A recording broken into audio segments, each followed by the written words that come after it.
बोलिए श्री राधे गोविंद सरकार की जय। श्री वृंदावन बिहारी लाल की जय। श्रीमद् भागवत महापुराण की जय। श्री सद्गुरुदेव भगवान की जय। गौ माता की जय। सत्य सनातन धर्म की जय। जय जय श्री राम, जय जय श्री राम, जय जय श्री राम। निताई गौर हरि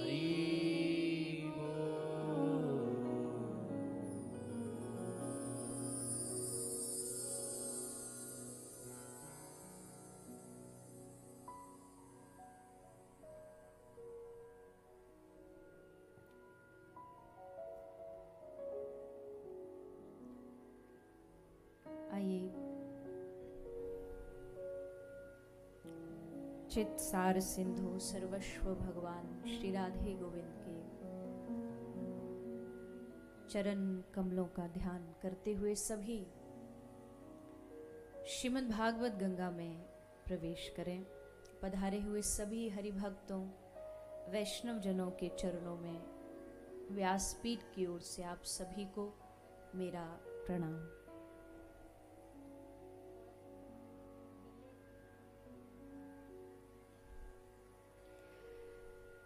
आज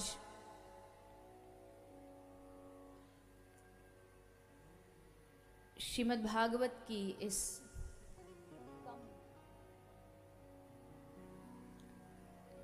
रसधारा में हम सभी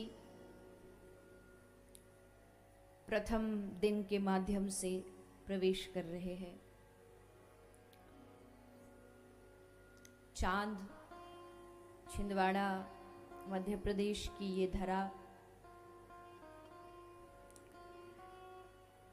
और यहाँ इन सुंदर दिनों में जहाँ पूरा भारतवर्ष भगवान गणपति की आराधना कर रहा है, वहीं हम सभी लगातार 7 दिनों इस प्रांगण में बैठ कर के भगवान की कथा से जुड़ने जा रहे हैं। करने और कराने वाले दोनों ही ईश्वर भगवान होते हैं, किंतु एक बीच का माध्यम भी भगवान उसी को चुनते हैं जिसको भगवान योग्य समझते हैं। तो ऐसा माध्यम बनने का जो कार्य किया श्री मान नीरज ठाकुर जी, बंटी पटेल जी एवं समस्त उनका परिवार और समस्त क्षेत्र नगर, सबके सहयोग से, सबके उत्साह से आज यहाँ कथा का शुभारंभ हो रहा है। उत्साह तो बहुत है आप सभी के भीतर, वो कल से ही देखने को मिल रहा है। पूरे रास्ते माताएं, बहनें, भाई सब लोग बड़े भाव से बड़ी तैयारी में थे। पूरे रास्ते स्वागत सम्मान करते रहे और धीरे धीरे करते करते बहुत रात्रि हो गई। अंधेरे में एकदम फिर रात को शायद 9 बजे के आसपास फिर हमने चांद पर लैंड किया, क्योंकि रास्ते में भीड़ इतनी थी, लोगों का भाव इतना था। अच्छा, आपको एक बात बताऊं, कथा में हम प्रवेश करें उससे पहले, जो इस व्यासपीठ के पुराने श्रोता, पुराने से मेरा मतलब है कम से कम 14 से 15 साल पुराने जो लोग हैं, तो अभी सुन रहे होंगे या तो टीवी के माध्यम से, यूट्यूब के माध्यम से, तो वो जानते हैं मेरा एक वक्तव्य बहुत पुराने से रहा है, बहुत पहले से रहा है। मेरी एक इच्छा कह लीजिए या ऐसे ही विनोद में भाव कह लीजिए 13-14 साल पहले कथा में मैं बार बार ये चर्चा किया करती थी कि मेरा एक सपना है कि मुझे एक दिन चांद पर कथा करनी है। तो अभी जब चंद्रयान लॉन्च हुआ था तब भी मुझे 2-4 मैसेज आए थे कि चलो अब आप अपने सपने के एक कदम करीब पहुंच चुके हो। तो मतलब अब अगर विज्ञान जा चुका है वहां पर तो आपका सपना भी पूरा हो जाएगा। तो वो सपना तो अभी है, मतलब खत्म तो नहीं, पर चलो उस चांद पे नहीं, इस चांद पे भी कथा हो गई तो शुरुआत तो कमती नहीं है, कम नहीं है। और वो दिन भी दूर नहीं जो विज्ञान तरक्की करे और हम वहां बैठ करके, अब देखो भले किसी का सपना हो पर सपने के लिए तो अब केवल वक्ता से ही थोड़ी कथा हो जाएगी, श्रोता भी चाहिए। तो श्रोता चाहिए तो चांद वालों को चांद पर ले जाएंगे, व्यवस्था भी चाहिए, सारे कलाकार चाहिए। तबला थोड़ी मैं थोड़ी बजाऊंगी, तो चांद पर पहले आप लोग पहुंचेंगे, फिर राम जी पुनीत जी व्यवस्था देखने पहुंचेंगे। तो सबका साथ होगा, सबका साथ सबका विकास। पंडित जी वहां मंत्रोच्चारण करेंगे, तो अकेले थोड़ी जाएंगे, जाएंगे तो सबको संग लेकर के जाएंगे, अकेले जाके तो क्या लाभ। खैर ये विनोद है, ऐसा मैंने कहा ना, बहुत पुराना भाव था। अब तो ठाकुर जी की कृपा से कुछ ऐसा भाव जागा है कि जहां भगवान जिस रास्ते पर जैसे ले जाए वह बहते जाओ, बहते जाओ। कोई इच्छा नहीं, कोई सपना नहीं, बस जिधर प्रभु रास्ता हाथ बाह पकड़ करके ले जा रहा है बस चलते जाओ, उस पे भरोसा करके। तो जी चांद की धरती पर हम सभी बैठ करके भगवान की कथा सुनेंगे। 7 दिन खूब आनंद बरसेगा। आनंद इसलिए भी बरसेगा क्योंकि एसी के पास बैठने से अपने आप ठंडक मिलती है। वैसे ही ये जो भगवत कार्य होते हैं, भगवान की कथा, सत्संग, कीर्तन, इन स्थानों पर जाने से ही अपने आप हमको परमानंद का अनुभव हो जाता है, परम शांति का अनुभव हो जाता है। मैं अक्सर एक बात कहा करती हूं कि कोई व्यक्ति आज के व्यक्ति के पास सब कुछ है, सारी सुविधा है, पर उसके पास शांति का, परमानंद का भाव है, वो उसके पास नहीं, तो वो कहां से मिलेगी? तो वो उसकी खोज में निकल पड़ा है। अब खोज में वो ढूंढ कहाँ रहा है, उसको कहां पे खोज रहा है? वो सिनेमा थिएटर में जाके ढूंढ रहा है, वो शादियों में, पार्टियों में जाके ढूंढ रहा है। लेकिन ये तो वही वाली बात हो गई जैसे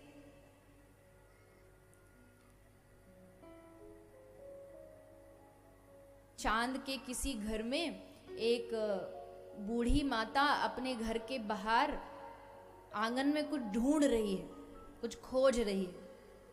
तो एक आदमी वहां से, भला इंसान, निकल के जा रहा, तो उसने कहा कि माता तू क्या ढूंढ रही है, मैं तेरी मदद करा दूं? तो माता ने बताया मेरा कोई आभूषण, कोई अंगूठी कुछ खो गई है सोने की, तो वो ढूंढ रही हूं। उस इंसान ने कहा माता हमको थोड़ा सा अगर आप आइडिया दे दोगी कि कहाँ खोई, कैसे खोई, कब खोई, टाइम क्या था, जगह क्या थी, तो हम थोड़ा मदद कर देंगे, तो जरा हमको बता दो कब खोई। तो बोली पिछले महीना जब मैं चिंटू की शादी में दिल्ली गई थी, तो दिल्ली जब शादी में गई तो वहां मेरी अंगूठी खो गई थी। अब वो इंसान क्या बोलेगा कि अरे माता, अंगूठी तेरी दिल्ली में खोई, ढूंढ तू एमपी में रही है, तो ऐसे ढूंढने वालों को कभी अंगूठी मिलेगी? क्यों नहीं मिलेगी? क्योंकि जहां खोई है वहां खोजने से चीजें प्राप्त होती। हमारी शांति जो हम गलत जगह ढूंढ रहे हैं, गलत चीजों में ढूंढ रहे हैं, वो हमें कभी प्राप्त नहीं होगी, क्योंकि स्थान गलत है। लोग गलत हैं।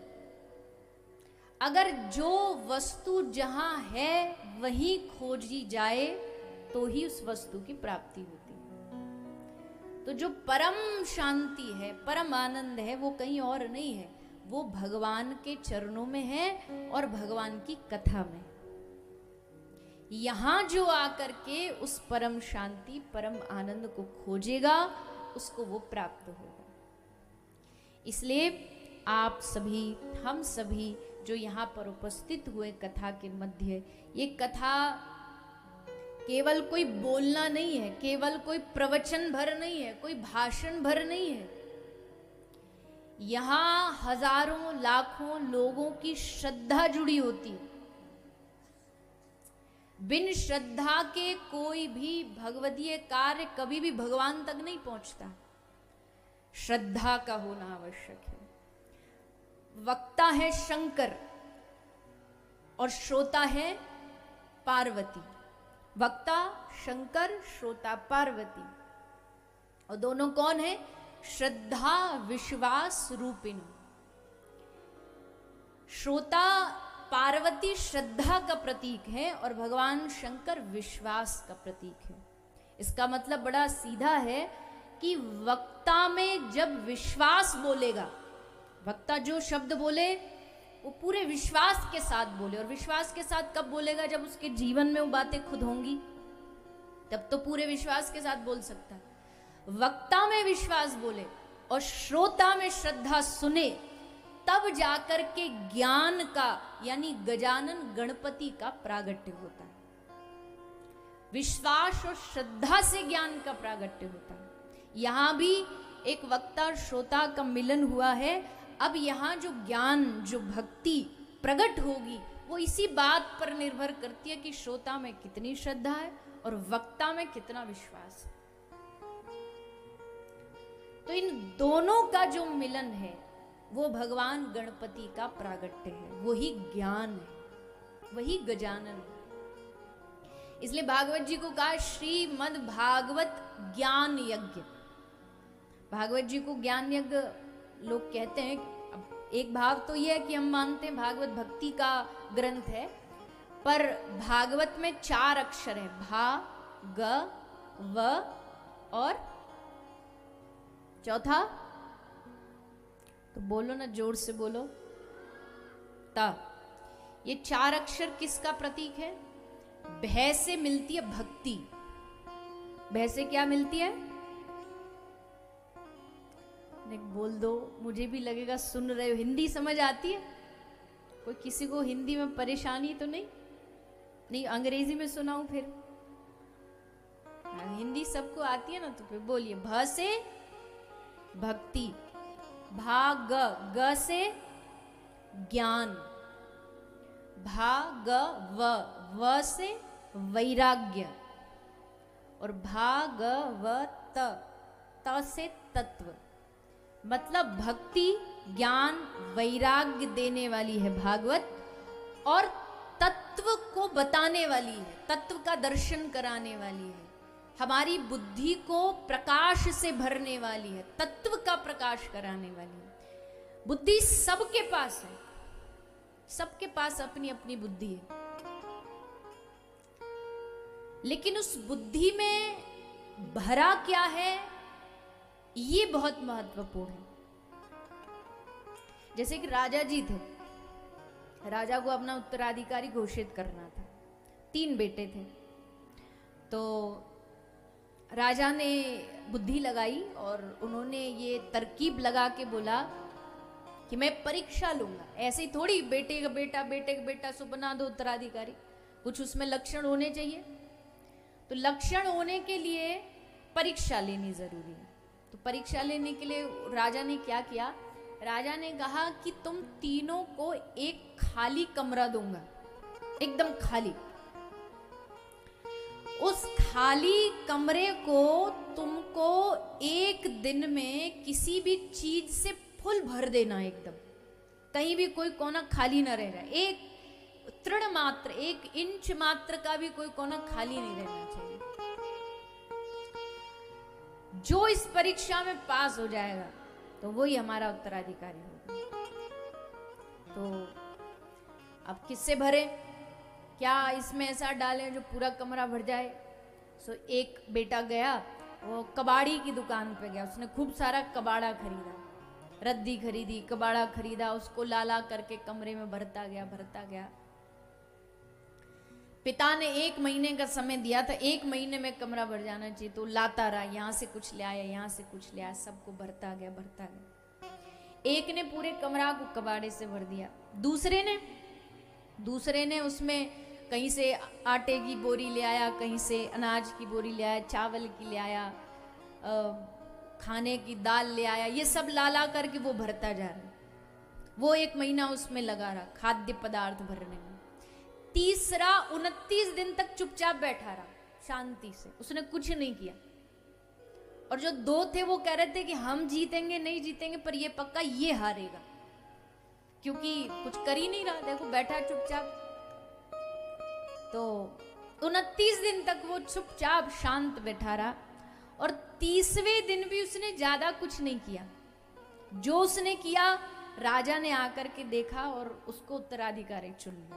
क्या किया उसने, पहले कमरे में गए, वो कबाड़ा भरा है, कबाड़ा भरा तो, लेकिन इसका लाभ क्या, और कबाड़ा कितना भी भर लो, 1 आध इंच तो जगह खाली रह ही जाएगी, कोई भी सामान आप भरोगे जगह खाली रह जाएगी। दूसरे कमरे में गए तो वहां उसके कमरे में सड़े गले आटे की बदबू आ रही थी। बोले इसका भरने का क्या लाभ तेरा।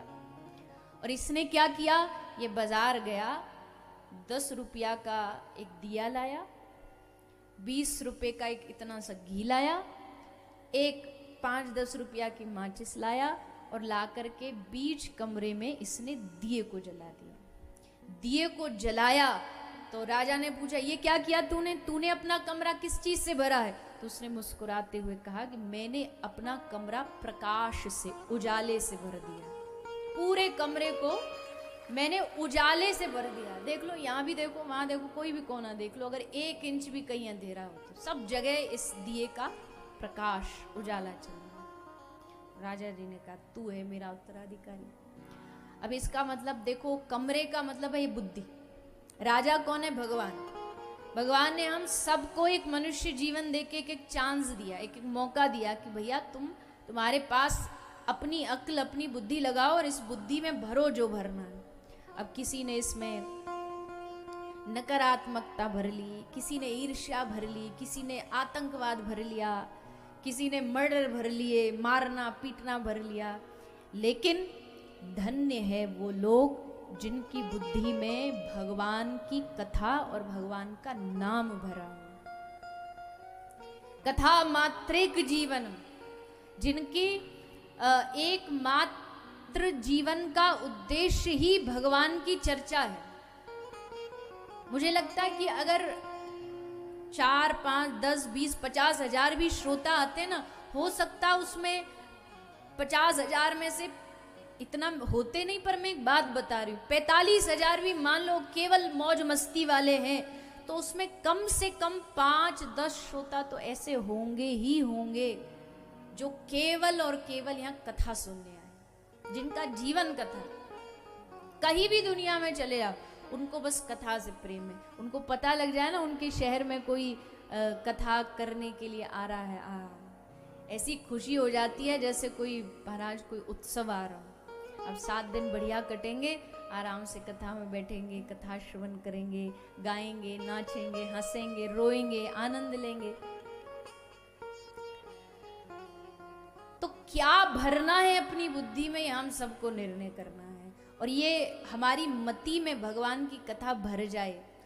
कहते जीवन में इंसान का पहला और लास्ट पन्ना भगवान पहले से लिख चुके।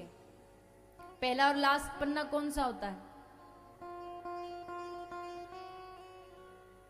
पहला और लास्ट पन्ना जन्म और मृत्यु, ये ऑलरेडी सब फिक्स्ड है, लिखा जा चुका है, जन्म हो चुका है। और मरण भी हमें नहीं पता, पर निश्चित तो है कि कब, कहाँ, कैसे, कौन सी घड़ी, कौन से मुहूर्त मरेंगे। तो पहला और लास्ट का दोनों पन्ना भगवान ने सेट कर दिए, पर बीच वाले जितने पन्ने ना सब खाली छोड़ दिए। तू लिख जो तुझे लिखना है, अपनी मर्जी से तू लिख। अब वो भरना हमें है। और उसी भरने के लिए भगवान कृपा करके बीच बीच में हमको ऐसी खुराक देते रहते हैं। खुराक क्या? भगवान की सत्संग की खुराक, कथा की खुराक, कि भैया तुम ये भगवत कार्य करो, ये सुंदर कार्य करो और अपनी इस बुद्धि को सुंदर बनाओ। गोस्वामी तुलसीदास जी कहते हैं, गोस्वामी जी इस कथा की तुलना किससे कर रहे हैं जानते हो? गोस्वामी जी ने इस कथा की तुलना की है, जहां आप बैठे हो। कहां बैठे हो? बोलो ना। चांद पे। तो चंद्रमा से तुलना की है गोस्वामी जी ने। राम कथा कैसी है? राम कथा शशि किरण समान। भगवान की कथा शशि किरण, चंद्रमा की किरण के जैसी है। चंद्रमा की किरण क्यों?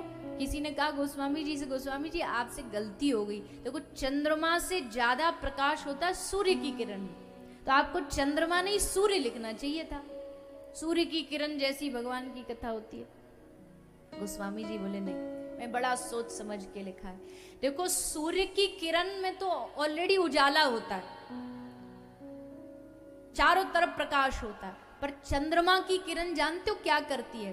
रात को जब एकदम अंधेरा हो, कोई बिजली नहीं जल रही हो, और जब ठोकर लगने वाली हो, तब उस ठोकर से बचाने का काम जो है ना, वो चंद्रमा की किरण करती है। वो हल्का हल्का प्रकाश, हल्का हल्का उजाला, तो उससे क्या तुरंत दिख जाएगा कि सामने ब्रेकर है, ठोकर है।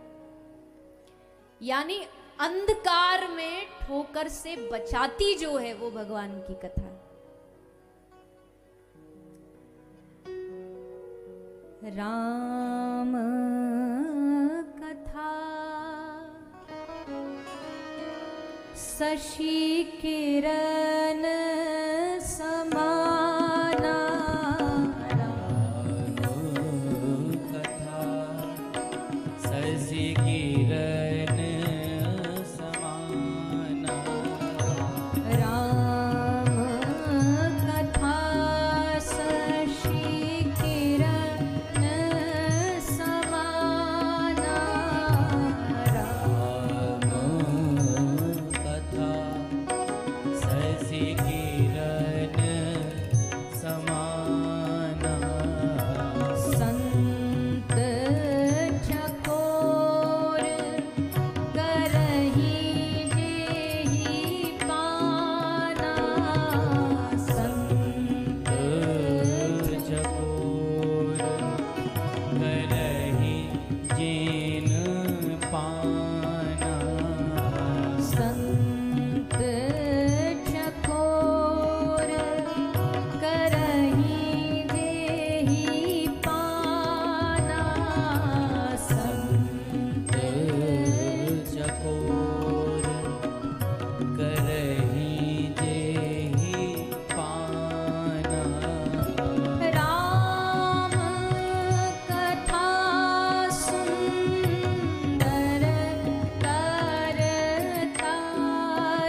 कथा सुंदर करतारी, संशय विहग उड़ावनिहारी। देखो जीवन में संशय होता है सबके, करूं न करूं, जाऊं न जाऊं, सही है कि गलत है।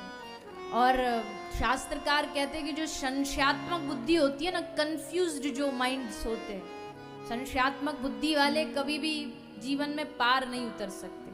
पार वही उतरेगा जिसके सब संशय मिट जाए। और संशय कौन मिटाएगा? बोले संशय विहग उड़ावनहारी, राम कथा सुंदर करतारी, संशय विहग उड़ावनहारी। हमारी बुद्धि में जो थोड़े बहुत करने न करने के, सही के गलत के, अब होता ना कई बार सुन लिया किसी के मुंह से, पता नहीं कि ये सही है या गलत है, तो कथा पढ़ो, गोस्वामी जी की रामचरितमानस पढ़ो, भागवत का पाठ करो। सारी जो हमारी चिंताएं हैं और जो हमारी समस्याएं, सबको श्रीमद् भागवत जी दूर कर देगी, हमको सहज बना देगी। ये जो सहज शब्द है ना, ये बहुत प्यारा शब्द है। आजकल जमाना ऐसा हो गया कि इंसान अपनी सहजता भूल गया, सभ्य बनने के चक्कर में सहज होना भूल गया। सभ्यता के नाम पर हमें ऐसी बचपन से घुट्टी पिलाई जाती है कि बच्चे सभ्य तो बन गए पर सहजता नष्ट हो गई। और जो सहजता को नष्ट करके सभ्यता मिले ना, उसका कोई लाभ नहीं, कोई फायदा नहीं। सहजता, अब ये हम सभ्यता हमें सिखाई जाती है। कहीं भोजन करने जा रहे हो तो आजकल की सभ्यता क्या कहती है, शादी में खाते हो तो उसमें थोड़ा सा एटिकेट्स ये कि थोड़ा छोड़ना चाहिए, मतलब पूरा खा लोगे तो फिर क्या माने जाओ, अरे बड़े भुक्कड़ हैं, सारे खा गए, इसे छोड़ना पड़ेगा। अब सभ्य बनने के चक्कर में हमने क्या किया, छोड़ना शुरू कर दिया। जबकि सहजता ये कहती है भाई सहज है, जो आपका सहजता से जितना मन करे खा लो, पर हमने सहजता को मिटा दिया। इंसान आजकल सहज रहा नहीं। चलो आप जिस क्षेत्र में रहते हो यहाँ फिर भी थोड़ा थोड़ा गांव, ग्रामीण जो क्षेत्र, ग्रामीण क्षेत्र में फिर भी इंसान थोड़ा भी सहजता से जी रहा है, पर थोड़ा सा न शहर की ओर बढ़ जाओ तो बस महाराज, दो दुनिया में जीता है इंसान, भीतर कुछ है और बाहर कुछ है। मोबाइल व्हाट्सएप वाली दुनिया में जी रहा है, फेसबुक या दुनिया में जी रहा है। कहते ना, किसी साधु के पास भी मिलने जाते हैं आजकल लोग, तो सबसे पहले पूछेंगे आप व्हाट्सएप पर हो, आप फेसबुक पर हो? तो संत महाराज कहते हैं हम तो फेसबुक पर है या नहीं है, पर तू बता, तू धरती पर है? पहले तू धरती पर आ जा। बाहरी दुनिया में इंसान इतना जीने लगा कि उसकी सहजता नष्ट हो गई। भगवान की कथा हमें सहज बनना सिखाती है, भगवान की कथा हमें विनम्र बनना सिखाती है, भगवान की कथा हमें हाथ जोड़ करके चलना सिखाती है, भगवान की कथा हमें झुकना सिखाती है। ये सब भगवान, मैं तो कहती हूँ दुनिया में अगर सबसे सुंदर कोई इंसान का श्रृंगार कर सकता है तो भगवान की कथा है। पिछली से शायद पिछली कथा में मैंने कहा था कि ये पंडाल नहीं है, ये ब्यूटी पार्लर है।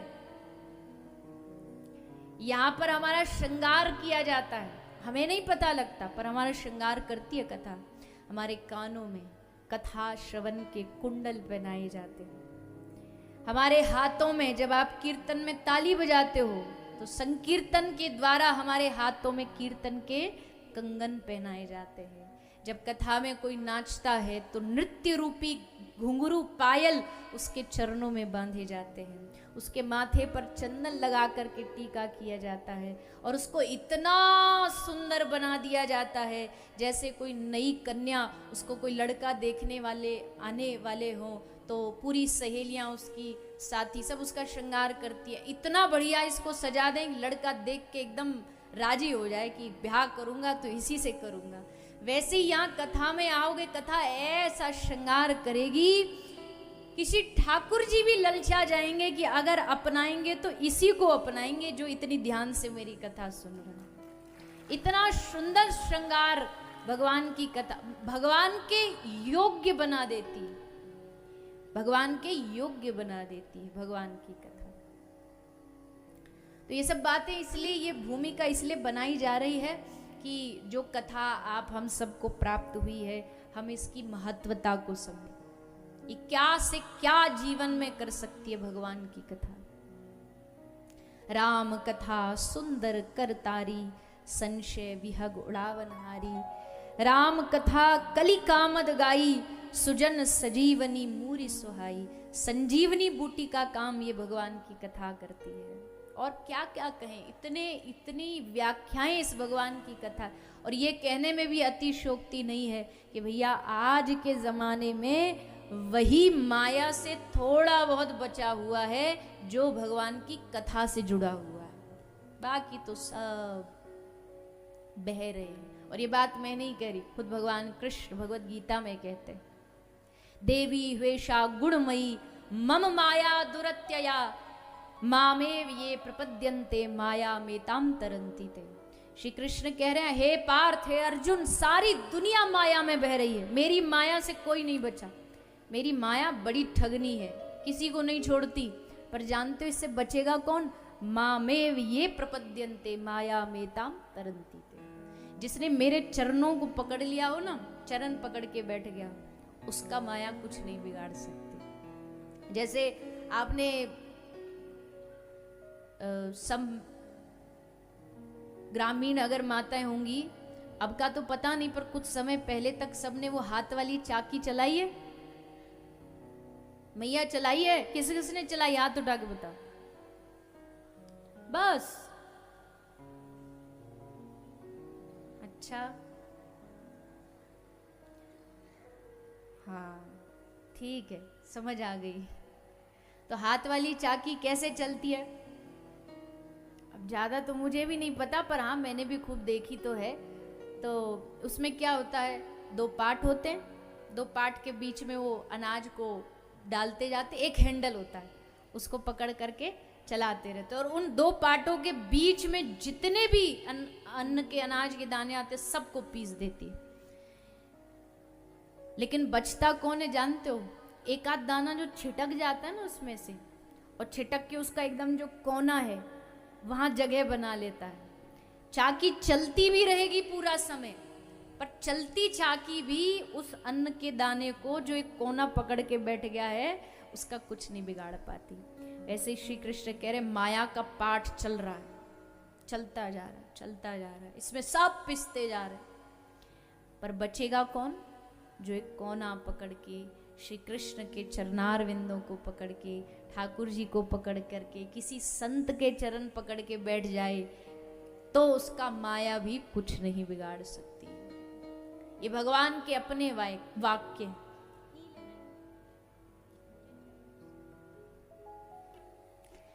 तो उसका माया भी कुछ नहीं बिगाड़ सकती है। तो अगर माया से बचना है, अच्छा माया क्या है? पहले तो माया का डेफिनेशन भी तो पता होना चाहिए, क्या है माया? हमारे ब्रज के संत कहते, मैं मेरा ये माया है, तू तेरा ये भजन है, ये भक्ति है। बस इतना छोटा सा बात समझ लो, जहां मेरा मेरा मेरा ये मेरा वो, मैं ऐसा करूं मैं वैसा, तो ये माया है। जहां मैं मेरा होगा, जहां तू तेरा, तेरा तुझको अर्पण, तेरा तुझको अर्पण, क्या लागे मेरा। पर अभी क्या है ना, ये आरती बस जीव तक आई है, अभी यहां तक नहीं आई। वहां तो कहेंगे तेरा तुझको अर्पण क्या लागे मेरा, और ध्यान कहाँ रहेगा? मेरी चप्पल। ध्यान तो मेरी वाली चप्पल में रहता ना। वहां कह रहे तेरा तुझको अर्पण, और वहां मन चल रहा है कि वहां चप्पल ना चली जाए, अभी अभी नहीं खरीद के लाया हूं। तो ठाकुर जी भी कहते, वारे इंसान, किसको धोखा दे रहा है तू?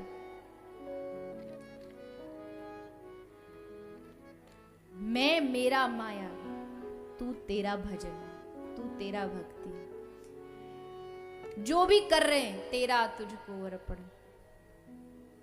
केवल जिव्या से नहीं, दिल से। अब एक तरफ कह रहे हैं तन मन धन सब तेरा, और वहीं जाकर के फिर वो संत जी से जाके कह रहे हैं मेरा मन नहीं लगता, अभी तो तुम कह रहे थे तन मन धन सब तेरा, और अब कह रहे मेरा मन। इतनी जल्दी मन मेरा हो गया? मेरा मन नहीं लगता। इसलिए श्री कृष्ण भगवत गीता में अर्जुन को यही समझाते हैं कि ये माया का बंधन जो है, इसको छुड़ाना है तो बस एक काम करो, ठाकुर जी के चरणों को पकड़ लो। जैसे गजेंद्र ने प्रभु को समर्पित कर दिया, इतिहास के जितने भक्त हैं उन्होंने अपने आप को समर्पित कर दिया, तो माया कुछ नहीं बिगाड़ पाई। हमारे चैतन्य संप्रदाय के एक संत हैं श्री हरिदास ठाकुर। श्री हरिदास ठाकुर बड़े अद्भुत नामाचार्य उनको कहा जाता है। वो एक दिन में 3 लाख नाम जाप करते थे। तो इनके पास एक बार माया वारांगना का, वैश्या का रूप धारण करके आई और आकर के श्री हरिदास ठाकुर से कहा कि मैं आपसे मिलना चाहती हूँ। तो हरिदास ठाकुर ने कहा कि मिल लूंगा देवी, मैं जरूर आपसे मिलूंगा, बस बैठ जाओ, मेरा एक डेली का जो नित्य नियम कर्म वो खत्म हो जाए, फिर तुरंत आपसे मिलता हूँ, आप बैठो। तो नित्य नियम कर्म श्री हरिदास ठाकुर का शाम को 6 बजे आज का खत्म हुआ कि 6:01 पर फिर अगले दिन का चालू हो गया। वो बैठी रही, 1 दिन बीत गया, 2 दिन, 3 दिन माया दरवाजे पर बैठी रही इंतजार में, पर हरिदास ठाकुर को छू नहीं पाई। और अंत में हुआ ये कि वही वैश्या आकर के, वही माया रूपी वैश्या आकर के हरिदास ठाकुर के चरणों में गिर पड़ी कि महाराज अब मैं आपकी शरण में हूँ, ये कंठी लो और मेरे गले में बांध दो। कंठी थी नहीं, वहां तुलसी थी नहीं, कुछ झाड़ लगे थे वही उखाड़े और हरिदास ठाकुर ने माया के गले में भक्ति की कंठी बांध दी। अब बताओ कैसे कह सकते कि माया किसी को नहीं छोड़ती? भगवान के जो आश्रित होते हैं माया उनका कुछ नहीं बिगाड़ सकती। इसलिए इस कथा से यही निवेदन करो, हे प्रभु आपने जो कहा है भगवत गीता में कि जो मेरे शरणागत होते हैं, जो मेरे चरणों को, उनको माया स्पर्श नहीं करती, तो आप अपने चरणों की भक्ति हम सबको प्रदान करिए। पतझड़ है मेरा जीवन, बन के बहार आ जाओ, सुन ले पुकार कान्हा, बस एक बार आ जाओ। भगवान कैसे आते हैं? सदा सेव्या श्रीमद्भागवती कथा, यस्य श्रवण मात्रेण हरिश्चित्तम समाश्रयेत्। भगवान हमारे हृदय में आते हैं भागवत कथा के माध्यम से। जो कथा सुनता है कानों के द्वारा, भगवान उसके हृदय में जाकर के विराजमान हो जाते, उसके चित्त में जाके बैठ जाते हैं। कानों के द्वारा, श्रवण शब्दों के द्वारा भगवान हृदय में जाके बैठ जाते हैं। इसलिए श्रवण मंगलम श्रीमदाततम, सुनना, श्रवण करने से। आप सब श्रोता हो यहाँ, तो श्रोता कौन? जिसका श्रवण एकदम पक्का हो, सुनना जिसका पक्का हो। हमारे ब्रज में ऐसी विनोद में कहते हैं कि श्रोता भी 3 तरह के होते हैं। एक होता है श्रोता, एक होता है सरोता और तीसरा होता है सोता। 3 कैटेगरी है श्रोता की। श्रोता तो होता है जो कथा का प्रेमी है, कथा से जुड़ा है, कथा एक ही उसका उद्देश्य है, वो श्रोता होता है। सरोता कौन होता है? सरोता वो होता है जो कथा सुनता कम है और कमियां ज्यादा ढूंढता है। कमियां ज्यादा ढूंढता है कि व्यास जी की वाणी में अच्छा ये शब्द बढ़िया नहीं बोलते, ये वाली बात अच्छी नहीं कहते, और 50 गलतियां वक्ता जी में बोल देगा, 50 गलतियां कथा कराने वाले में बता देगा, और अपनी गलतियों की तरफ कोई ध्यान। और तीसरा होता सोता। ये तो सबसे ही महान है। ये तो बेचारा आएगा, वो बैठेगा कथा में, मंगलाचरण शुरू हुआ और इनकी निद्रा चालू हुई और 3 घंटे बाद ही इनकी आंखें खुलती हैं। तब याद आता, अच्छा कथा में बैठे, अरे वाह वाह वाह क्या कथा थी। कई लोग आकर के बोलते हैं, एक आध मैया ऐसे बोली आपकी कथा बड़ी पसंद आती है। मैं बोल कैसे पसंद आती है? इतना बढ़िया, इतनी बढ़िया कथा कहती हो, जैसे कथा में बैठते मंगलाचरण में इतनी बढ़िया नींद आती है। वैसे रोज गोली खा लो इंसान को तब नींद ना आए, पता नहीं कथा में कैसे। और फिर नींद का जुगाड़ बनाते। एक बहुत पुराना दृष्टांत है कि एक गांव में कथा होती थी, गांव के लोग मिलके कराते थे, पूरी समिति कथा कराती थी, चंदा इकट्ठा करके पैसा सबसे उगाही करते और फिर कथा कराते। तो हर साल कथा होती थी, ये उनकी कम से कम 25वीं 30वीं कथा थी। इस बार उन्होंने पंडित जी वृंदावन से बुलाए। अब वृंदावन के रसिक पंडित जी आए कथा करने के लिए। अब रसिक वाले को तो ये ना, श्रोता भी रसिक ही चाहिए होते हैं। अब वो पंडित जी आए, एकदम टाइम पे घड़ी लगा के आके बैठ गए। तो फिर समिति वाले आए, बोले पंडित जी रुक जाओ, अभी हमारा मुख्य श्रोता नहीं आया। पंडित जी बैठे कथा पर, जब तक मुख्य श्रोता नहीं आएगा तब तक आप कथा नहीं शुरू करोगे। वो कौन है जी मुख्य श्रोता? गांव के सरपंच जी। आपके यहाँ सरपंच को क्या बोलते हैं? सरपंच ही बोलते हैं। अच्छा फिर ठीक है। तो सरपंच जी गांव के जो मुखिया है, वो फर्स्ट रो, फर्स्ट सोफा, सबसे आगे वही आके बैठते हैं। और जब वो आ जाते हैं तब कथा शुरू होती है। तो भैया जी प्रथम श्रोता कैसे? तो प्रथम इसलिए क्योंकि सबसे ज्यादा गांव में चंदा यही देते हैं, जब तक वो नहीं आएंगे कथा नहीं। पंडित जी बोले चलो अब भैया जो बुलाता है उसके हिसाब से चलना पड़ता है। बोले ठीक है जी, बैठ गए। आ गए सरपंच जी आ गए, पूरा मोहल्ला संग आया। सरपंच जी हटो हटो हटो, सरपंच जी आए, सोफा लगाया गया, सरपंच जी सोफा बैठे। पंडित जी को लगा जब इतना ही सम्मान हो रहा है तो बड़ा रसिक श्रोता होगा कोई जो इसके लिए इतना रुका, हमको 1 घंटा वेट करवाए। चलो बोले आप बोले हाँ पंडित जी शुरू हो जाओ। तो पंडित जी ने अपना मंगलाचरण शुरू किया और यहाँ पंडित जी का मंगलाचरण शुरू हुआ और वहां सोफे पे सरपंच जी के खर्राटे चालू हुए और मारे भी इतना कि यहाँ तक सुनाई दे। अब सोचो आप, मतलब कोई आदमी भाव में डूब के कथा करे और सामने वाला, तो कहने वाले का भी कॉन्फिडेंस थोड़ा घट जाता है कि भाई हम सही कह भी रहे हैं कि नहीं। तो अब तो पंडित जी बोले देखो जी तुमने 25-30 कथा कराई होंगी पर हमसे नहीं होगी ऐसी वाली कथा। अब कहीं भी क्या समिति मानेगी नहीं। तो पंडित जी ने जुगाड़ लगाया। वो सरपंच अकेला नहीं, उसका एक 8-10 साल का पोता एक साथ में आया था। तो कथा विश्राम होते पंडित जी ने उसको इशारे से बुला लिया, बेटा लाला यहाँ। तो लाला भागा गया। जी पंडित जी। बोले बेटा तेरे दादाजी, इनको कोई घर में जगह नहीं मिलती सोने की जो यहाँ आते सोने के लिए। बच्चा बोला पंडित जी हमारे घर में छोटे छोटे हमारे 5-6 बहन भाई हैं, तो रात भर मैया खुद तो सो जाती है, इनकी गोद में दे देती है। दादाजी हिलाते रहते हैं, उनको नींद पूरी होती नहीं, तो दिन में भी कहीं मैया पकड़ा ना दे, सो बचने के लिए यहाँ भाग आते हैं। बेटा अब तू ही मेरा तारनहार है, एक बात बता बेटा, तुझको चॉकलेट पसंद है, टॉफी पसंद है? अब बच्चे तो आजकल के महाराज बड़े खतरनाक होते हैं, दिमागदार होते हैं। बच्चा बोला पंडित जी काम बताओ, रिश्वत बाद में देना। काम क्या करना? बोले बेटा हम तुझको 10 रुपया देंगे, तू चॉकलेट खा लेना। वो एक काम है, तू सोफे पे ही तो बैठता अपने दादा के संग में, जैसे दादाजी सोए सोई उनको कोहनी मार के जगा देना। इतना सा काम करना है तुझे। लो हो जाएगा, आप टेंशन मत लो, हो जाएगा।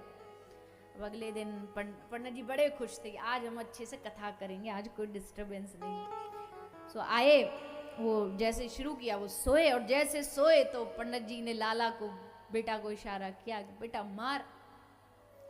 सो बेटा ने कोनी ऐसे दड़ाम से मारी तो दादाजी एकदम जग गए। फिर थोड़ी देर बाद सोए, फिर पंडित जी इशारा कर दे, फिर मार दे, और आज पूरी कथा में सोने नहीं दिया। पंडित जी बड़े खुश हो गए, अब हमारे 7 दिन आनंद से कटेंगे। पर अगले दिन फिर सरपंच जी आए, सोफा लगा, सोए, और जैसे सोए तो पंडित जी फिर इशारा किया। जैसे पंडित जी ने आंख मिलाई, लड़के से इशारा किया, सोई लड़के ने पंडित जी की नजर से नजर चुरा ली, ऐसे कर ली। पंडित जी बोले ये कल तो हमारी एक एक नजर पे इसकी दृष्टि थी। अब पंडित जी कह रहे मार, पर देखे ही ना वहां, जैसे पंडित जी से नजर मिले सोई हटा ले। आज सरपंच जी पूरा सोए। अब कथा जैसे विश्राम हुई, बुलाया पंडित जी ने, इधर आ, ए छोरे तुझको हमने 10 रुपया दिए थे दादाजी को सोने मत देना, फिर तूने जगाया क्यों नहीं? तो बच्चा मुस्कुराता बोला आपने 10 रुपया दिए थे कि दादाजी को सोने मत देना, दादाजी ने 50 दिए कि आज जगा मत देना। अब देखो जी, हमारा तो जहां पड़ला भारी हम उधर खिसक लेंगे। ऐसे ऐसे महाराज सोता होते हैं, ऐसे ऐसे सोता होते हैं कि कहीं ना कहीं से जुगाड़ ढूंढ ही लेंगे। वो तो जब थोड़ा बहुत कैमरा उधर घूमता है ना, तब साइड वाला कहता है जग जा, देख दिख रहा उसमें, तब ने थोड़े से एक्टिव से होते। अच्छा अच्छा, और जैसे दिख जाए ना कैमरे में, अभी तो ये चैनल पर कोई लाइव नहीं तो तुरंत फोन लगा दे, देख देख टीवी पे आ रहा हूं।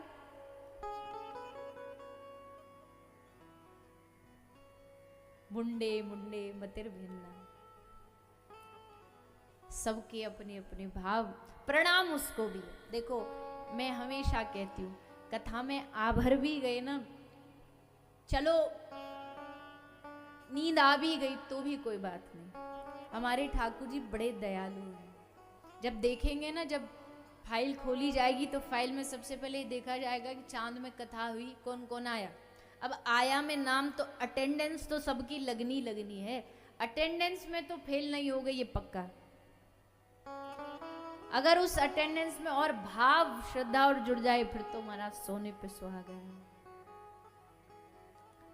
आना भर भी ये भगवान की कृपा से ही संभव है, अन्यथा तो आजकल संसार में लोगों का घूमने का मन कर जाता है, खाने का मन कर जाता है, कहीं जाने का मन कर जाता है, पर कोई भाग्यशाली ही होते हैं जिनका मन ये करता है कि मैं कथा में जाऊं और 3 घंटा बैठ करके भगवान का यश गान करूं।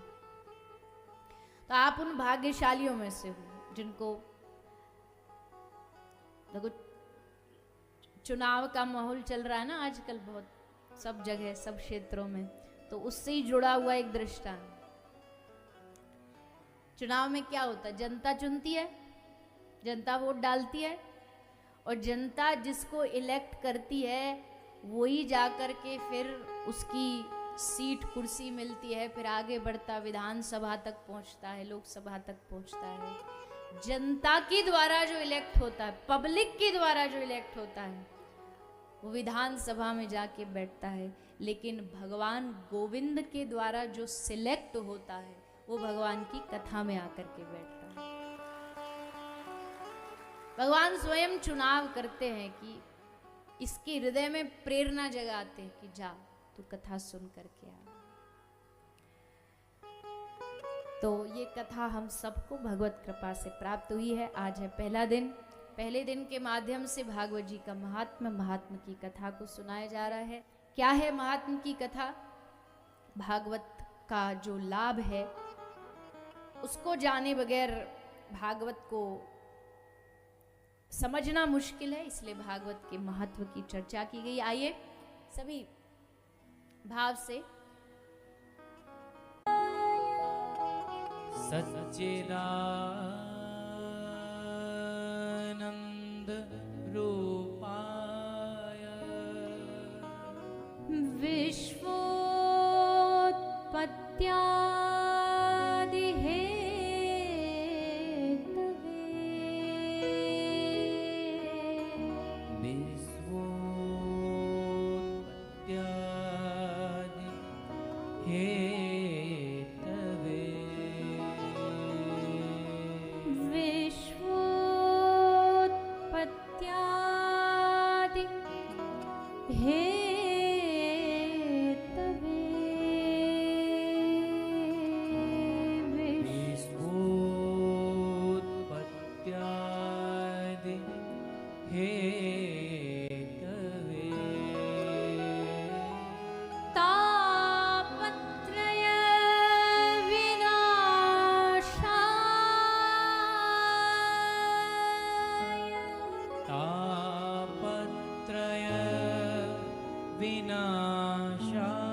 वयं नुमः। श्री कृष्ण।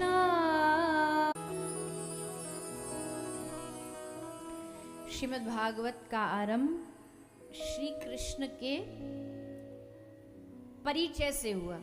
भगवान का परिचय वैसे कोई दे नहीं सकता दुनिया में परिचय। कृष्ण परिचय का विषय नहीं है, कृष्ण तो आनंद का विषय है। कृष्ण पर बात नहीं की जाए। हमारे संत महापुरुष कहते कृष्ण वो है बस जिसको देखा जाए और देख कर के बस आनंद में डूबा जाए, वो कृष्ण है। किसी ने कहा कि लोग कहते हैं मोहब्बत एक बार होती है, लोग कहते हैं मोहब्बत एक बार होती है, लेकिन मैं तुमको जितनी बार देखता हूं मुझे हर बार होती है। जब भी ठाकुर जी को देखोगे ना, जब भी बिहारी जी को देखो, अब देखो लोग वृंदावन जाते, वृंदावन शनिवार इतवार गाड़ी लेके फिर वहीं पहुंच जाएंगे। अब बिहारी जी तो वही हैं, ठाकुर जी तो वही हैं, बदले तो है नहीं। पर बोले जितनी बार उनके सामने जाके खड़े होते हैं ना, उतनी बार उनका रूप अलग नजर आता है, अलग रस आता, अलग दर्शन होता है। कृष्ण अनुभव का विषय है। और फिर भी इस श्लोक में थोड़ा सा बताया उनके गुण के बारे में। सच्चिदानंद रूपाय सत्य। सत्य क्या? सत्य मतलब जो कभी मिटता ना हो, जिसका कभी विनाश ना होता, जो था, जो है, जो रहेगा, उसको सत्य कहते हैं। अगर ये सत्य की व्याख्या इस हिसाब से अगर मैं आपसे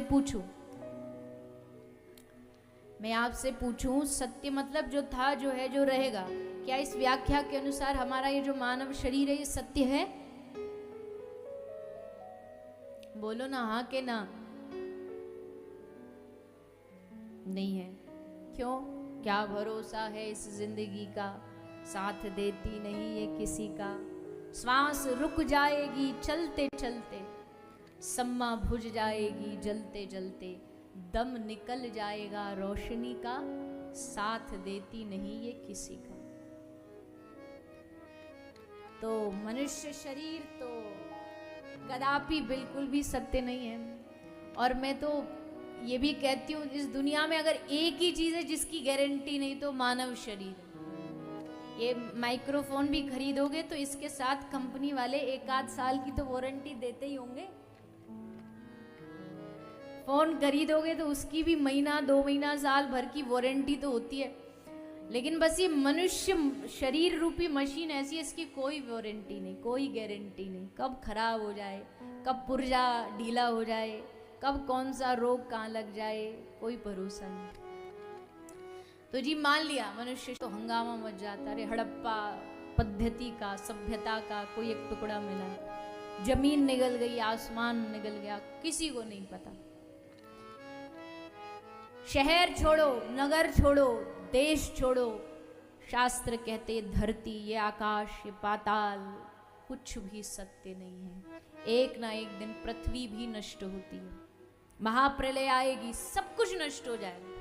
तो फिर बचा क्या? सत्य फिर रहा का? शरीर नहीं, गांव नहीं, शहर नहीं, देश नहीं, धरती नहीं, तो फिर सत्य क्या हो जाए? पर भगवान का नाम कभी मिटता नहीं हो, भगवान का नाम कभी पुराना नहीं होता, भगवान की कथा कभी पुरानी नहीं होती। एक बात सोचो, एक अखबार को एक बार से ज्यादा पढ़ते हो कभी? किसी ने जबरदस्ती बंदूक रख के पढ़वाया तो 2 बार पढ़ लोगे ज्यादा से ज्यादा। अरे वही तो खबर है, क्या पढ़ना उसको। लेकिन भागवत जी भी तो वही तो 18,000 श्लोक हैं। फिर भी हर बार जब भी कथा होती है हजारों श्रोता इकट्ठे हो जाते हैं कथा सुनने के लिए। ये क्या भगवान की कथा का चमत्कार नहीं है? एक कहानी कौन बार बार एक ही कहानी को सुनेगा? पता है भाई इसमें कोई सस्पेंस तो है नहीं। अब हमें भी पता राम जी रावण को ही मारेंगे।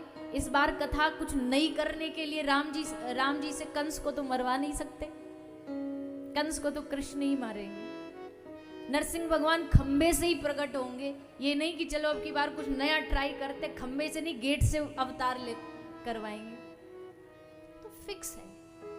पर फिर भी जितनी बार भगवान की कथा होती है, और देखो आप तो फिर भी कभी कभी कहने सुनने को प्राप्त होता हो, हम जैसे कथा गाने वालों का तो सारा जीवन ही कथा में जाता है। कल यहाँ खत्म, आज यहाँ शुरू, परसों वहाँ खत्म, सारा महीने में एक ही वही भागवत जी लेके 3-3 जगह पहुंच जाते। लेकिन कभी भी यकीन मानना, ये कोई झूठी बात नहीं है। हाँ, शारीरिक श्रम हो सकता है कभी कि शरीर थक गया, लेकिन मन कभी भी आज तक कहते कहते नहीं थका कि अब तो ये कथा कहते कहते बोर हो गए, छोड़ो अब इसको। कथा कभी बोर नहीं कर सकती। कथा विभोर करेगी पर बोर नहीं करेगी। कथा आनंदित करेगी पर कथा कभी भी निराश नहीं करेगी। जिसको प्रेम होगा, जिसके लिए कथा जीवन होगा। कथा हर बार नहीं, कृष्ण नाम हर बार नया है। गंगा प्राचीन है पर गंगा पुरानी। कलश यात्रा निकालो, इस सब की क्या आवश्यकता थी? क्योंकि ये इतिहास नहीं है, ये साक्षात कृष्ण है, प्रत्यक्षः कृष्ण एव ही। तो ये सत्य है, ये थी, ये है, ये रहेगी। कृष्ण नाम था, है और हमेशा रहेगा, इसलिए कृष्ण को सत्य कहा गया है। सच्चिदानंद रूपाय विश्वोत्पत्त्यादि हेतवे। इस श्लोक की व्याख्या तो बहुत अच्छी है पर समय अनुसार हम श्रवण करेंगे। वैसे आज कथा तो बहुत देर से शुरू हुई, पर मुझे पता है अभी 2 दिन आपका भारी जो घर में उत्सव चल रहा है, भगवान गणपति जी विराजमान हैं, तो उसके लिए मैं ज़्यादा लंबा भी नहीं करूँगी क्योंकि सबको घर जाना है, अपनी अपनी पूजा भी करनी है और 2 दिन का ये उत्सव और शेष है। उसमें आप सब अपनी उपस्थिति दर्ज कराएंगे ही और कथा में भी उपस्थित होंगे ही, कथा का भी आनंद प्राप्त करेंगे। तो संक्षेप में जो भागवत के आगे के प्रसंग हैं उनको हम सभी श्रवण करेंगे। विश्वोत्पत्त्यादि हेतवे तापत्रय विनाशाय। भगवान कौन है? जो तीनों तापों को नाश करने वाले हैं। भौतिक,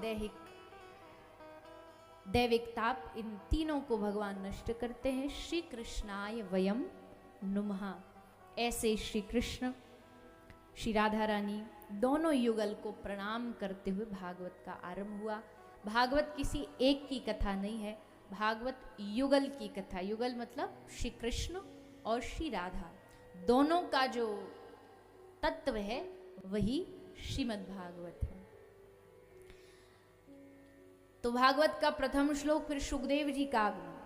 यम प्रव्रजंतम मनुपेतमुपेत कृत्यम द्वैपायनो विरहकातराजुहाव पुत्रेति तन्मयतया तरवोभिनेदुष तम सर्वभूत हृदयम मुनिमान तुष्मी। श्री सुखदेव जी घर से निकल के जंगल में चले गए। सुखदेव जी पुत्रेति विरह कातर होकर के खूब दौड़े। सुखदेव वापस नहीं आए। सुखदेव जी के प्रागट्य की कथा आई और फिर नैमिषे निमिष क्षेत्रे ऋषय सोनकादय सत्रम स्वर्गाय लोकाय सहस्त्र सममासत। नैमिषारण्य तीर्थ में इस कथा का आरंभ हुआ। सूत जी 88,000 ऋषियों को एक कथा सुनाना आरंभ करते हैं। सब ऋषि महात्मा पधारे, सबने निवेदन किया महाराज कोई सरल सीधी भाषा में कोई कथा सुना दो जो सबकी मति में बैठ जाए। तब सर्व वेदांतों का सार, सब शास्त्रों पुराणों का सार श्रीमद् भागवत। और सब श्रोताओं ने देखा कि 7 दिन की कथा सुनकर के ज्ञान और वैराग्य का उद्धार हो गया। इस प्रकार भक्ति, ज्ञान, वैराग्य का चरित्र सुनाया गया और एक और दृष्टांत दिया गया, क्योंकि जितना दृष्टांत सुनते हैं उससे बात की पुष्टि बहुत अधिक हो जाती है। तो एक और गोकर्ण और धुंधकारी का दृष्टांत दिया। धुंधकारी एक ऐसा पापी जिसने जीवन में कौन सा पाप नहीं किया, सारा जीवन ही पाप, वैश्यागमन किया, चोरी की, मारा पीटा, सब कुछ किया। जीवन में कोई अच्छा कार्य नहीं है धुंधकारी की, लेकिन भागवत में 7 दिन आकर के बांस में बैठ के कथा सुनी। एक अच्छा कार्य, और बस एक कार्य ने उसके संपूर्ण जीवन को। तो फलाहार नहीं कर सकते तो भोजन कर लो। अब ऐसे तो वक्ता के लिए भी कहते भाई 7 दिन फलाहार करे। अब हम जैसे वक्ता फलाहार करने लगे तो महीना में 3 कथा होती है, तो महीना भर फलाहार करके एकदम हो जाए काम। भागवत जी बस इतना कहती है कि आप नियम बहुत सारे हैं, जो जितना निभा सके उतना प्रणाम, पर एक विशेष नियम है, जो भी सुनो श्रद्धा से सुनो। सदा सेव्या श्रीमद् भागवती कथा, सदा सुनने योग्य। इसके लिए कोई ये ना सोचे कि कौन सा दिन कौन सी तिथि। श्रीमद् भागवतकार कह रहे हैं भागवत आपको करते हुए इस महात्मा को सुना है। समय रहा तो कल इस पर और विस्तार से चर्चा करेंगे।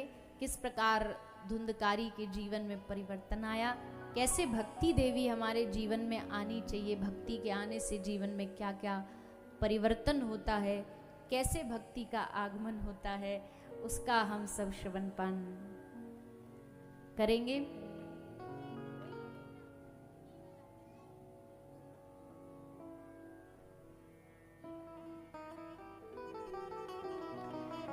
तो आइए एक भजन गाते हुए विश्राम करेंगे।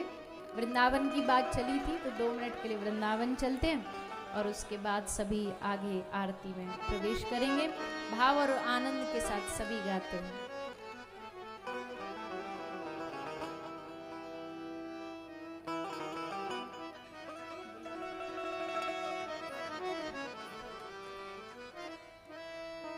हो मैं तो वृंदावन को जाऊं सखी,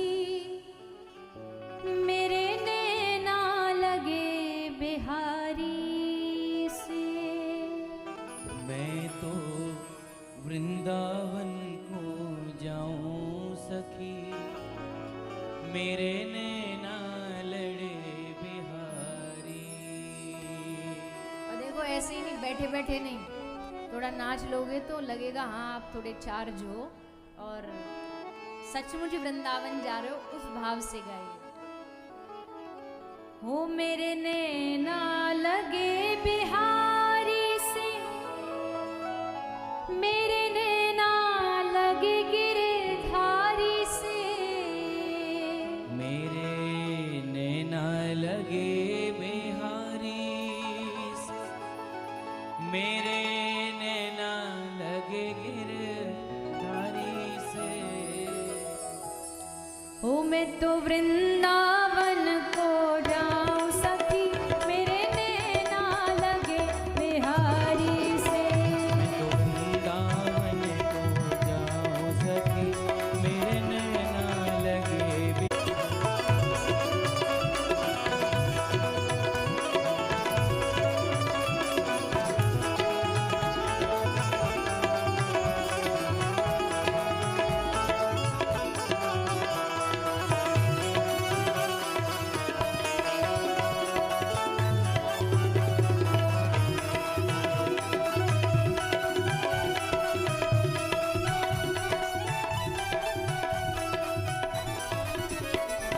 घर में खाऊं रूखी सूखी, घर में खाऊं रूखी सूखी, घर में खाऊं रूखी सूखी, घर में खाऊं रूखी सूखी, हाँ घर में खाऊं रूखी सूखी, घर में खाऊं रूखी सूखी, घर में खाऊं रूखी सूखी।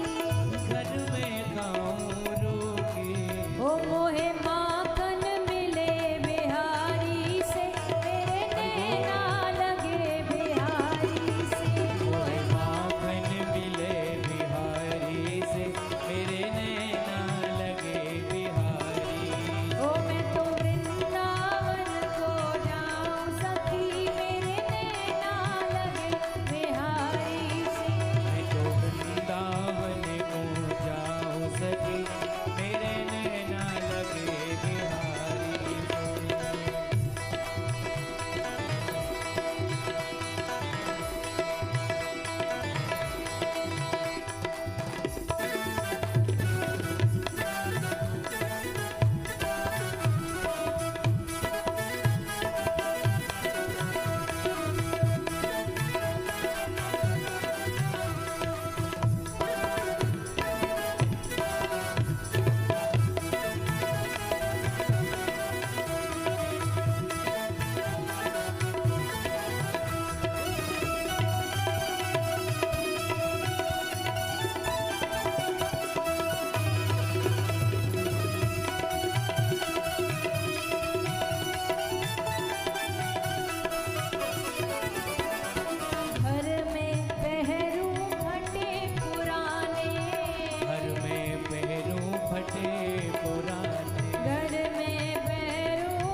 आज की कथा को विराम की ओर बढ़ाते हुए, कल कथा का समय 2 बजे से 5 बजे तक है। आप सभी से निवेदन है समय पर अपने अपने गृह कार्य को विश्राम दे करके समय पर पधारे, ताकि समय पर कथा का आरंभ हो सके। आइए सभी 2 बार हाथ उठाकर हरे कृष्ण महामंत्र का जाप करते हुए,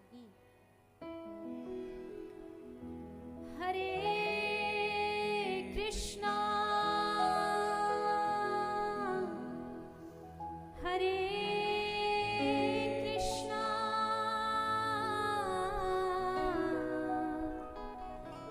कृष्णा कृष्णा हरे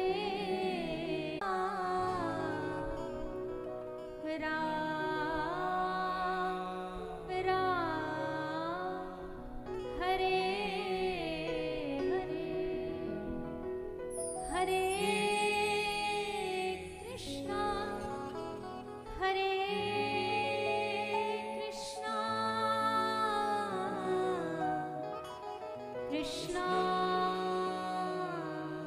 कृष्णा हरे हरे हरे राम हरे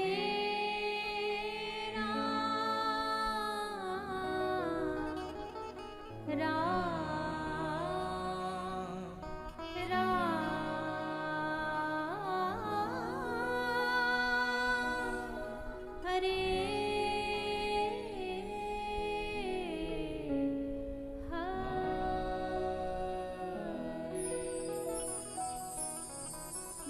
वृंदावन बिहारी लाल की जय। श्रीमद् भागवत महापुराण की जय। गौ माता की। आरती प्रारंभ होगी, सभी लोग खड़े हो जाएं जगह पे। चलिए चलते हैं अब आरती की ओर। बोलिए वृंदावन बाके बिहारी लाल की। ओम ज्वालामालिन्यै नमः रत्नेश्वर्यै नमः सर्वोपचारार्धगन्धक्षरपुष्पाणि समर्पयामि। ओम चन्द्रमामनिशो जातचक्षुः सूर्यो अजायत श्रोत्राद्वायुश्च वराणस्य मुखा दग्निराजायत। श्री बाके बिहारी तेरी आरती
आत्मादिबन्धनम् आरोग्यार्थे आत्मादिबन्धनम् मन्त्रपुष्पाञ्जलिः ॐ देवो शान्तिरन्तर्जगुं शान्तिः पृथिवी शान्तिरापः शान्तिरोखदयः शान्तिः पणजपदयः शान्तिर्विश्वे देवाः शान्तिर्म शान्तिः सर्वगुं शान्तिः शान्तिरेव शान्तिः सामा शान्तिरेधिः हरिः ॐ जतनेन जतनमयजन्तदेवास्तानि धर्माणि प्रथमान्याशन्नः ते हनाकं महिमानः शचन्त चित्रपूर्वे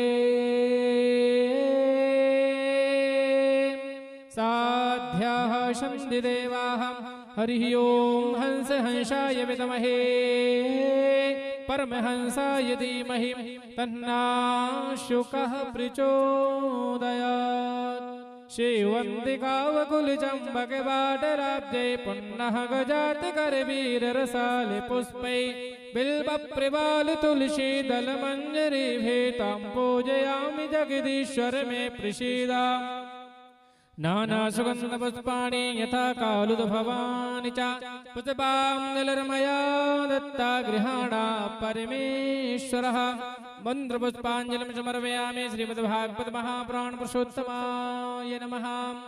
बोलिए भागवत महापुराण की, वृंदावन बिहारी लाल की, व्यास जी महाराज की, सुखदेव जी महाराज की, राधा रानी सरकार की, सतगुरुदेव भगवान की, श्री राधे गोविंद सरकार की, श्री राधे श्याम सुंदर भगवान की, गौ माता की, गौ शिवा धाम की, जय जय श्री राधे, जय जय श्री